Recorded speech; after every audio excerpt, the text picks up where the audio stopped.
You know, we rely on scientific laws every single day of our lives. I mean, from the gravity keeping our feet on the ground to the thermodynamics heating up our coffee. But have you ever really stopped to think about what makes something a scientific law?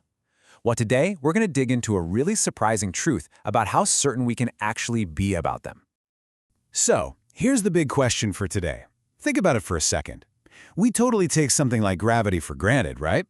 But can we be absolutely 100% positive that it works the same way everywhere in the universe, for all of time?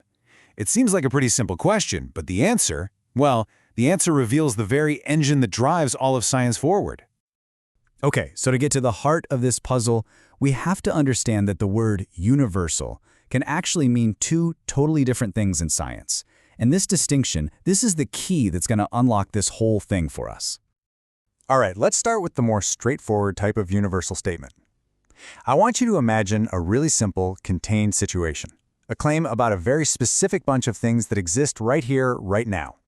This is what's called a numerically universal statement. It's universal, sure, but its universe is tiny. It has really clear, countable boundaries. It's basically a statement about one very specific slice of space and time. The source material we're looking at gives this perfect example. Now, pay close attention to the key words here, now and in this box. The claim isn't about every piece of thread in the universe. Nope, it's only about the specific threads inside this one box at this exact moment. And this is what's so brilliant about this example. Because its scope is finite, it's limited to just that box, you could actually count, or what we call enumerate, every single piece of thread. And because you can do that, you could, theoretically, test every single one. You could literally prove this statement is 100% true for everything in that box. Okay, so that's the simple one. Now let's see how that compares to the other way more powerful type of universal statement. Here, we're leaving the safety of our little box and stepping out into the huge, vast world of real scientific laws. This is a strictly universal statement. And this is what we really mean when we talk about a natural law. It's a claim that is supposed to be true everywhere and for all time, past, present, and future. No exceptions. Now just compare this to the last one. Hear the difference? There's no box, there's no now. This is a claim about any thread, anywhere in the universe, whenever it's put under that specific stress. It's a true all statement. And that is the crucial difference, right? The scope is just unlimited. You can't possibly count all the threads that have ever existed or ever will exist. And because you can't count them, you can never ever test every single instance. And this makes a true scientific law fundamentally non-verifiable. You can't prove it's true. And right here, this is the big aha moment.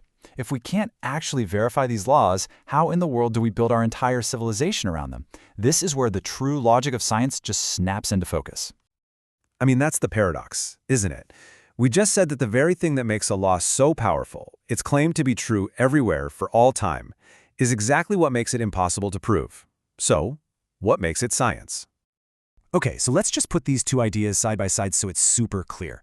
On one side, you've got our numerically universal statements. They're limited, they're specific, and you can verify them. On the other side, you've got the strictly universal laws, unlimited, general, and non-verifiable. Let's break this down just a little bit more. You see how it all connects?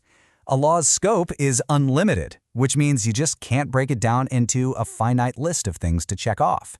And that single fact, that you can't list every instance, leads directly to its most important quality. It's non-verifiable. You can't prove it's true by checking every single case. So, if you can't prove a law is true, what do? Well, here is the absolutely brilliant solution.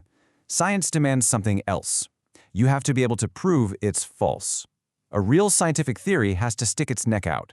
It has to make a prediction so bold and so specific that just one single observation to the contrary could prove it wrong. This is called falsifiability. And you've got to understand, this idea of falsifiability, it's not just some minor detail. It is the line in the sand. It's the mark that separates what is science from what isn't. All right, let's just walk through that logic one more time, step by step, so it all clicks into place. 1.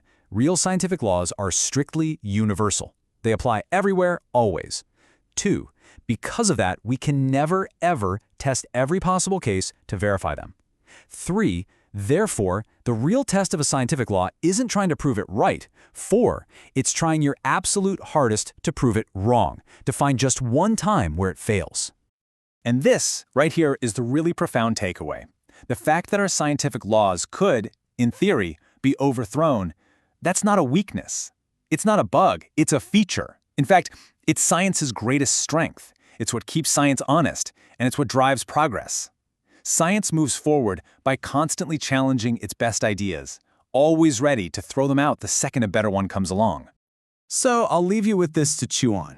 If science isn't really about finding a final, unchangeable, 100% proven truth, but instead it's about constantly getting closer to the truth by finding the flaws in our current ideas, what does that say about what truth and knowledge really are?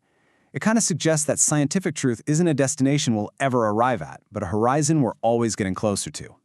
Thanks for joining me on this one.